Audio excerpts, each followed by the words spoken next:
Welcome back into the second set of the J. Rouse Show, and we have breaking news on the J. Rouse Show. Breaking news on the J. Rouse Show. This involves the governor of the great state of Illinois. Governor Rod Blagojevich has been arrested, according to news sources, and on corruption charges. And let me make sure I'm saying this correctly. It's a complaint, not formal charges, of corruption.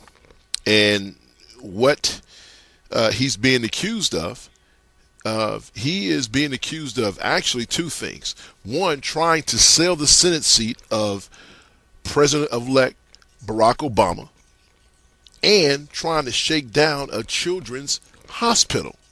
Unbelievable. The J. Rouse Show at live.com, the J. Rouse Show at live.com. But before I get too far down the bunny trail, let me say what's up to one of my new subscribers. The guy's name is The Cowboy 68. All right. Appreciate you coming in, being a part of the J. Rouse Show. I checked this guy's YouTube page out, and I really like this guy. His name is Jay. My name is Jay. He was born January 16th. I was born January 14th. So I think that makes us Capricorns. I think. Not too good on that stuff. He's a Cowboys fan, apparently, by his name. I used to be a Cowboys fan. Well, maybe he's an OSU fan. I don't know. But I visited his YouTube page, and when I got there, all I saw was booty. Apparently, we have something in common. All I saw was big bouncing booties. So anyway, appreciate you being a part of the show. So let's get back to this governor here. Wow. Think about this, folks. That this guy tried to shake down a children's hospital. Unbelievable. And this is what I'm thinking. First of all, there's a 76-page complaint. It's not an indictment. It's a complaint. And there are rumors out there that, well, first of all, I'm pretty sure you can find it on the web somewhere. And I'm pretty sure by now you've heard, if you follow this type of stuff, you've heard pretty much everything that's going on. But rumor has it that he mentions a candidate 5 that's willing to do business with him in order, to buy Barack Obama's Senate seat. And that candidate number 5, rumors has it, that it is Jesse Jackson Jr., Representative Congressman Jesse Jackson Jr. Wow. If that is the case, young brother, your career is over. Wow. Listen, I'm from Gary, Indiana, which is 15 minutes from Chicago. And I didn't know they got down like that. I mean, come on. But really, this is unbelievable. Now, think about this. What if this would have happened in October? Because, there's a relationship here between him and Barack Obama. And I must admit, this answer that Barack gave, and you take a look at it here, it sounded kind of shaky to me. Let's take a look at this, and we'll talk on the other side. Well, let me start off. Obviously, like the rest of the people of Illinois, I am saddened and sobered by the news that came out of the U.S. Attorney's Office today. But as this is an ongoing investigation involving the governor, I don't think it will be appropriate for me to comment on the issue at this time. Let's answer this one question.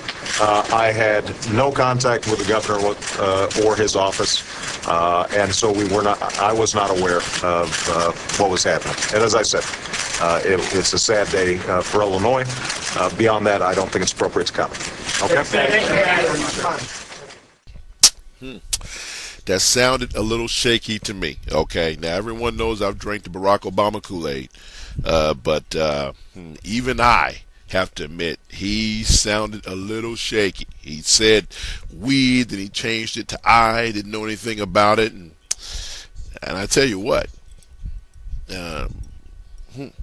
once again, if this happened in October, would he be president of the United States? Well, you know what? Let me say this. I think because of the fact that Sarah Palin was on the ticket, he would have survived. If John McCain had someone else as his VP nominee, he may have been in a little trouble. And the reason why I say that is because, listen, we have Jeremiah Wright, we have Tony Resco. Tony Resco is attached in this thing as well. And for, Barack to say he didn't know anything about, he had no conversations with the governor about his Senate seat, and that's kind of hard to believe. But listen to this guy. Let's take a listen to what the governor said yesterday, and we'll comment on the other side. Take a look at this. I don't believe there's any cloud that hangs over me. Well, getting back to that, I think there's nothing but sunshine hanging over me. Let me answer that. True question is, and by the way, I should say, if anybody wants to tape my conversations, go right ahead. Feel free to do it. I appreciate anybody who wants to tape me openly and notoriously, and those who feel like they want to sneakily and wear, taping devices. I would remind them that it kind of smells like Nixon and Watergate. But I don't care whether you tape me privately or publicly. I can tell you that whatever I say is always lawful, and the things I'm interested in doing are always lawful. Sneakily? I don't even think that's a word, is it? So not only does he have bad hair, but apparently he has bad English as well. And so do I. So, hey, we're a part of a club. Jeez, sneakily. Listen, doesn't that guy, he looks like Beretta, don't he? He looks like Beretta. He looks like Beretta. But in all seriousness, though, if this is true, that, Jesse Jackson Jr. tried to buy that seat, oh, my God. And listen, and what if they have Barack Obama on these tapes? Oh, my God, it will be just, I can't imagine what would happen if the president-elect if he's on those tapes when he just said that he wasn't. Oh, man, I tell you what. And I guarantee you, even though I drank the Barack Obama Kool-Aid, I'd be right there with the hatchet.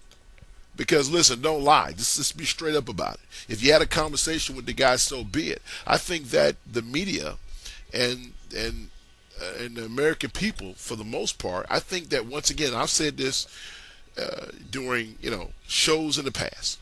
I think that we hold people to a higher standard. I think we hold our politicians to a higher standard. Now, some may say that's okay. But see, what I don't understand and what I don't like about it is, for example, and I said this a few shows back, all of us, most of us, especially people who listen to this show, are probably business folks. And all of us have received calls and say, hey, listen, we're thinking about doing a deal with this group. Why don't you come on and let's talk about it over lunch? Now, at that point, do you say, well, wait a minute, before I go to this meeting, I want you to vet everyone in that meeting? Because I don't want someone down the line to take a picture of me and someone who's, a baby killer or, a corrupt politician or whatever. No. So I guess where I'm going with this is that don't expect politicians to do that as well. If you don't do that, politicians are not going to do that. Now, it may not make sense for a lot of you, but I just think that we put so much pressure on politicians that sometimes we force people who are genuinely good folks into bad situations. I think. My opinion only. It's my show, damn it. I can have my opinion. The JRowShow@live.com. So, but I've also been accused, and I'm changing gears here because I receive emails all the time. And people say, Jay, in the beginning of your shows, you always, you have this intro, and apparently the intro contains talking points of the show, but you never get to all the talking points. And I said, you know what? I'm going to make an honest effort from now on. Everything that I show in my intro, I'm going to talk about during the show, because that's the whole purpose of that thing. But we have so little time to get it done. Real quick, I'm looking at CNN, and they have Casey Anthony's parents on. These people are living in la la land. They don't think their daughter did this, and they're blaming everyone except for their daughter. I have a real quick comment on that third set. Keep it right here. The J. Rouse Show rolls on third set, coming right at you.